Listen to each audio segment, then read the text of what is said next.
Hi everyone, welcome to சுதா சரசுவை. நான் இன்னைக்கு வந்து ஆலு கோபி மசாலா எப்படி செய்யறதுன்னு செஞ்சு காமிக்க போறேங்க, ரெஸ்டாரண்ட் ஸ்டைலு. வாங்க இப்போ எப்படி செய்யலான்னு பார்க்கலாம்.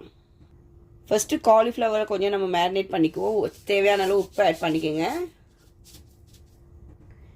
லைட்டாக மஞ்சள் பொடி,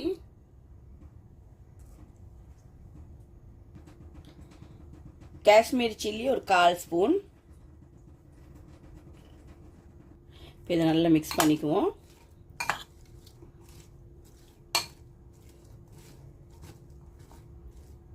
ஓகேங்க, இப்போ இதை வந்து ஒரு சைடில் வச்சுருவோம். இப்போ ஒரு குழிக்கரண்டி அளவுக்கு நம்ம ஆயில் ஆட் பண்ணிக்குவோம். நான் ஒரு உருளைக்கிழங்கு எடுத்துருக்கேன். இங்கே பாருங்கள், இந்த அளவுக்கு நம்ம கட் பண்ணி எடுத்துக்கலாம். இப்போ இதை வந்து லைட்டாக ஃப்ரை பண்ணி எடுத்துக்குவோம். ரொம்ப குக் ஆக வேண்டிய அவசியம் இல்லை. லைட்டாக கலர் சேஞ்ச் ஆனதுக்கப்புறம் எடுத்துருவோம். ஓகேங்க, இங்கே பாருங்கள், இப்போ இந்த கலரில் பாருங்கள். இப்போ நம்ம எடுத்துருவோம் பொட்டேட்டோவை. இப்போ மேரினேட் பண்ணி வச்சு காலிஃப்ளவர் ஆட் பண்ணுவோம்.